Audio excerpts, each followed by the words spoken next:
Bom dia, navegantes e tripulantes da Arca, meio-dia em ponto do dia 29 de agosto. Nós estamos no centro da cidade de Araras, essa igreja matriz, a Basílica Nossa Senhora do Patrocínio, tocando a tradicional Ave Maria.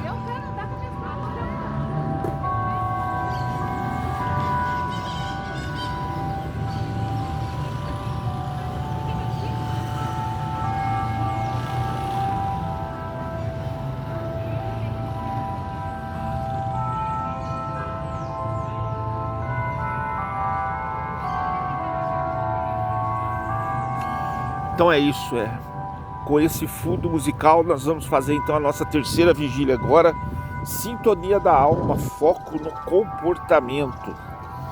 Gente, nós vamos fazendo as coisas, Deus vai dando a direção, vai aperfeiçoando e a coisa está se desenhando assim. Esse novo programa da Arca, Vigília da Arca, ele vai ser um programa de 24 horas, com 4 vigílias temáticas, uma para cada parte da nossa grade de programação. Então nós temos aqui a vigília da Sintonia do Espírito, que é da meia-noite às 6 da manhã. Das 6 da manhã, e eu perdi a hora porque eu tinha sido medicado, tinha saído do hospital, vocês viram aí, com suspeita de trombose na perna direita. Graças a Deus os exames não acusaram isso. Olha aqui, nossa cidade de Araras, tantos problemas tem por causa do comportamento das pessoas que estão à frente da administração. Mas enfim, das 6 da manhã ao meio-dia, sintonia do corpo, bem-estar, qualidade de vida, educação alimentar, condicionamento físico e medicina natural. Para mim foi muito difícil tomar a decisão de ir para o hospital, porque eu sou um natureba, um naturista. Eu não tomo remédio, tá? A única medicação que eu uso, essa bombinha para bronquite, mas não é todo tempo. Quando tem mudança climática, alguma coisa, começa a ter falta de ar, isso desde os 16 anos eu tenho esse medicamento, que às vezes eu preciso usar. Mas fora isso, gente, eu não uso remédio, não tomo nada, né? Então ir para um hospital para mim pisar no território do inimigo. Por quê? Porque eu tenho o Ministério de Cura e Libertação e eu procuro fazer jus a isso pelo exemplo, né? Porque, como eu falei de madrugada, Deus não revogou nem a doença, nem a morte, mas Ele ainda é Deus. E a mão dele não se encolheu. Jesus é o médico dos médicos, e para manifestar o poder dele sobre a face da terra, pela vontade de Deus, ele pode sim operar ressurreições, como nós temos 2 casos registrados. E então eu procuro dar o exemplo, me manter longe de medicamento, procurando levar uma vida saudável e, é claro, fazendo a minha parte, né? Com relação à alimentação, ao bem-estar, enfim. E agora, da meio-dia às 18 horas, é a Sintonia da Alma, foco no comportamento. Primeira pergunta que eu quero fazer para vocês. Vocês viram aí, pessoal do meu grupo de WhatsApp, eu gravando 2 videozinhos ali, enquanto eu estava com acesso intravenoso. Aliás, 2 acessos, né? Já pronto para ser internado em emergência com trombose, se desse alguma coisa no exame. E era praticamente para receber uma sentença de morte. Vocês viram como eu encarei aquilo. Do mesmo jeito que eu estou gravando esse vídeo, eu gravei aquele lá. Como é que você encararia a sua sentença de morte? Como que você estaria lá no hospital, de repente diante da possibilidade de ser internado e de repente ter que passar por um procedimento cirúrgico, uma amputação, ou o pior, como aconteceu com a filha do meu amigo, já falecido também, né? A Manuela. Como é que você agiria? Entraria em desespero? Qual seria o seu comportamento? Olha, a morte tem que ser a sua maior amiga. Você tem que estar todo dia de bem com ela, porque quando ela vier te buscar, tem que ser uma coisa muito, muito, muito natural. Outro ponto que eu quero abordar com vocês. A nossa missão nessas cidades que nós estamos abrindo, começando por Leme, não tá fácil. Vocês viram aí, o primeiro Pix mesmo tá vindo, não chegou ainda. Depois de 2 dias muito batalhados lá. Eu achando que de repente, por causa daquilo que é a atração principal da rádio como empresa secular, mundana, que são nossos sorteios, nossas promoções, eu achei que fosse mais fácil trazer pessoas.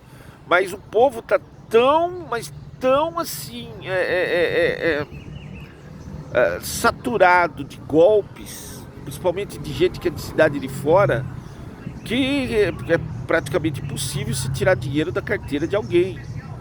Então é com muito custo, com muita argumentação, com muito material, com muito vídeo, com muita prova, que você pode mais ou menos deixar a pessoa interessada a ponto de aderir, de te ajudar. E outra, também você não pode ter tanto vídeo, tanta prova assim, porque quando a pessoa vê muita produção, ela acha que aí sim é golpe mesmo. É inacreditável, gente. Estou eu aqui, vivendo na pele, mostrando diariamente o que eu como, onde eu durmo, o meu cachorro, quer dizer, tentando ser o mais transparente que eu posso, para não deixar dúvidas. Inclusive meu celular ontem estava lá, sem bloqueio nenhum. Se eu viesse a morrer e alguém pegasse meu celular, a Arca está aqui, com todas as conversas, desde a mais íntima até as mais ostensivas, todas as fotos que eu tiro, todas as fotos que eu recebo. Eu não tenho nada para esconder de ninguém, não. Todas as pesquisas que eu faço, sabe? Não é aquele negócio que eu ia ficar preocupado, deixei o celular aberto. E você? Como que é o seu celular, gente? Você tem senhas? Sua esposa não pode olhar? Seu marido não pode olhar? Comportamento. Outra coisa que me chamou a atenção, que dá para falar aqui. Eu vou deixar 2 vídeos no grupo de WhatsApp da Arca, para vocês verem aí. Um é um empresário, dono da Easy Taxi, uma empresa que vale 1 bilhão.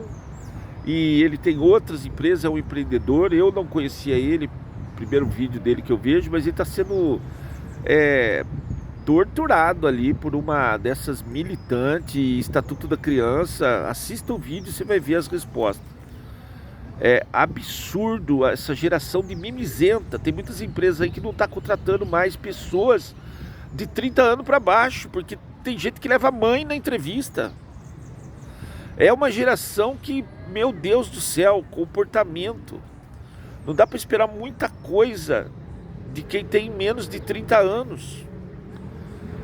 Outro ponto, e ainda, claro, dentro desse tema, o que eu tenho percebido andando por aí, falando com as pessoas, é que realmente eu saio da minha bolha, que é eu, editor da Arca, falando com o meu grupo sobre os assuntos que eu acredito que sejam de interesse universal, os mais importantes, e eu entendendo que as pessoas, a maioria delas, não tem tempo, não tem interesse, eu vou editando, eu vou assistindo, mastigando, colocando lá os comentários, a resenha. Eu faço isso porque eu tenho condições, eu tenho dom, tenho formação superior, sou escritor, 15 anos na advocacia. Se eu não souber fazer uma resenha, uma tese, uma antitese, umas contra-razões, então eu não teria tido o sucesso que eu tive trabalhando nos escritórios de advocacia que eu trabalhei. Mas é aquele negócio, que sucesso é esse do que eu ouvi falar de você? Por causa das bolhas. O que eu percebo que a gente vai fazer por aí é furar bolhas. É inacreditável. Você anda numa cidade, você entra num comércio, entra no outro, entra numa loja, fala com uma pessoa na rua. A internet produziu verdadeiras bolhas cheias de idiotas, tá? Vocês vão me perdoar, mas tem uma bolha para cada idiota, um idiota para cada bolha, é só você escolher a sua. Então qual que é a função nossa da Arca? Ir para as cidades que a gente puder alcançar e ir furando essas bolhas. Você chega na bolha do esotérico, ele até sabe de disco voador, mas é só aquela visão deturpada do Yastar Teran, do não sei que lá, do Comando Galáctico, é coisa de chapéu de alumínio. Eu estou falando de ciência, estou falando de radiotelescópios que estão no espaço, que estão na Terra, que valem bilhões de dólares, estão sendo usados por astrofísicos. Não é para essa galera do Comando Galáctico, a Starteran. Esses caras não têm nem acesso no terreno onde está instalado um radiotelescópio. Eu estou falando do astrofísico, professor de universidade, que tem a senha do equipamento, que tem prioridade para poder fazer as pesquisas, as varreduras, e que eles estão falando a respeito do que está acontecendo. Mas a pessoa não sabe nada e tem as suas teses. Gente, eu vi uma vez os produtores de videogame, eles dizem que tem que criar uma caixa, tem um termo lá que eles falam que é criar uma caixa imersiva onde a pessoa entra dentro daquela realidade, pode disputar aquele videogame como se ela fosse realmente um personagem, a personagem ali do jogo. Mas é uma comparação que dá para fazer com o celular, colocando o celular quase como o automóvel, se bem que eu acho que o celular é muito mais perigoso do que o automóvel. O automóvel é o seguinte, é uma caixa imersiva. A pessoa quando entra dentro do seu carro e fecha a porta, o comportamento dela muda. Ela é capaz de xingar o próprio pai porque atravessou na faixa e ele está com pressa, ele quer passar por cima da faixa. Aqui na frente do Atacadão tem uma faixa de pedestre que parece que quando você pisa nela, é aí que o carro que vem vindo pela marginal, ele acelera. Parece que o motorista ele quer atropelar, enfim, é a caixa. Ali dentro do carro é o mundinho do cara, eu não sei o que acontece. A pessoa, ela se transforma em outra pessoa.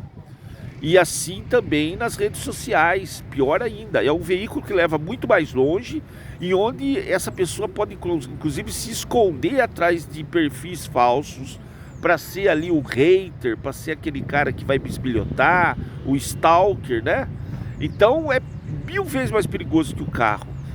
E o Dr. Nicoleles já falou que o nosso cérebro já absorveu o celular como se fosse um órgão. E para muitas pessoas é o órgão, o membro mais importante. Ele disse que se você tira o celular de uma pessoa, é como se você estivesse amputando um membro. A pessoa sente a abstinência daquele membro.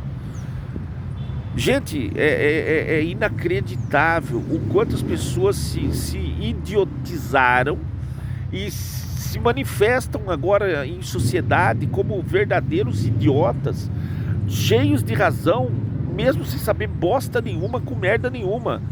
É o outro vídeo que eu vou mostrar pra vocês. Um cara falando aí, ó, que o Brasil não tem a menor possibilidade de dar certo, justamente pela bestificação do brasileiro, ou a cultura do jeitinho brasileiro de ser.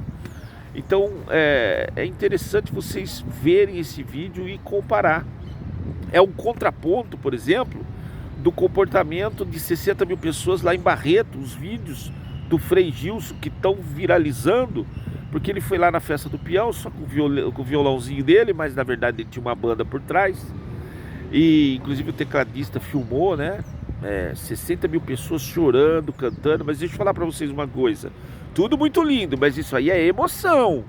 O mesmo pessoal que tá ali com um copo de cerveja na mão, chorou, cantou, se emocionou, eu seguirei, mas depois tá lá zum zum zum e tudo quanto é besteira desse sertanojo, esse festa de peão hoje que traz MC para cantar em festa de peão.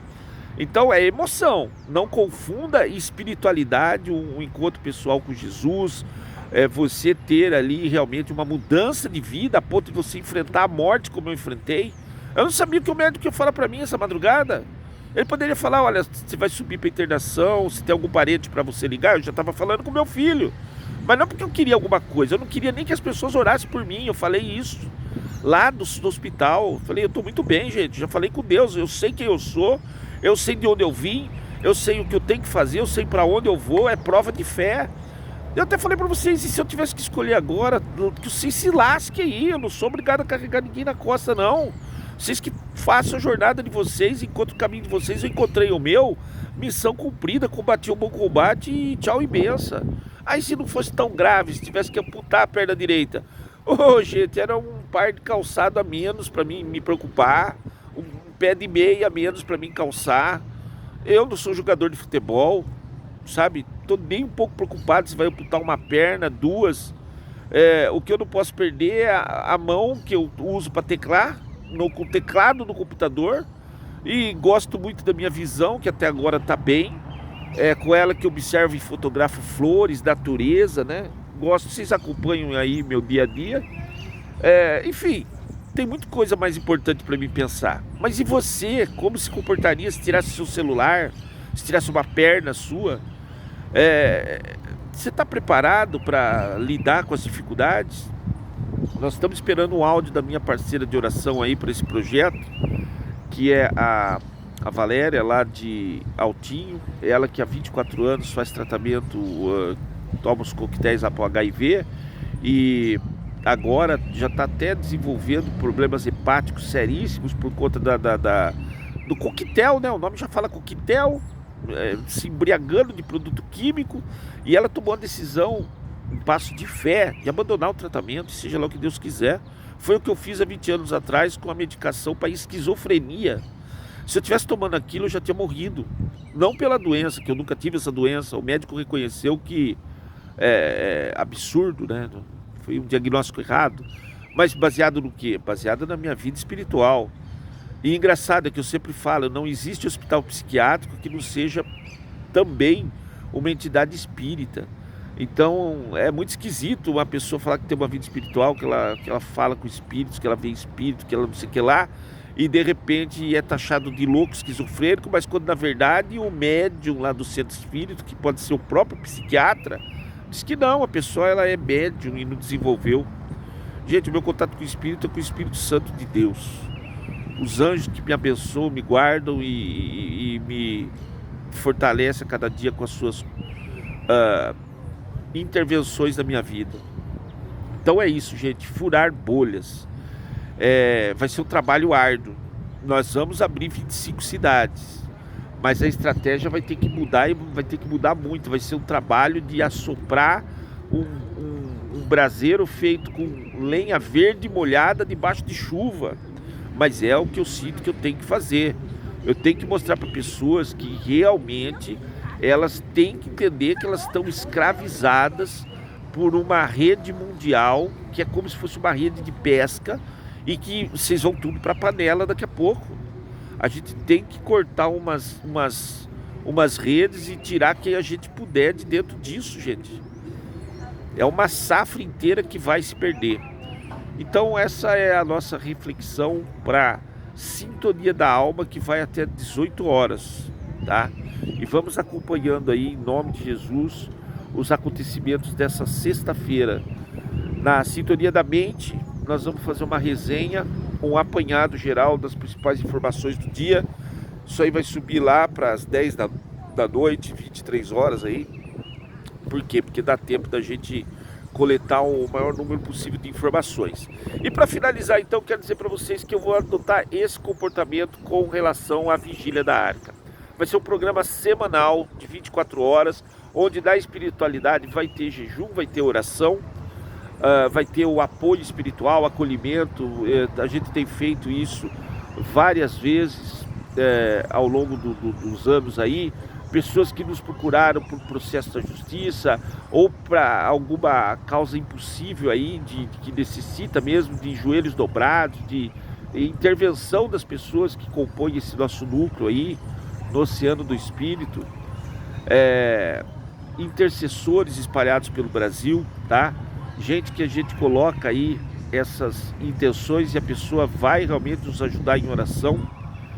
Então eu vou fazer isso. Na sexta-feira vai ser um dia inteiro dedicado a contemplar cada aspecto da nossa grade de programação temática, cada um dos temas, tá? E voltamos então às 18 horas, a partir das 18 horas, com a Sintonia da Mente. Uma ótima tarde a todos.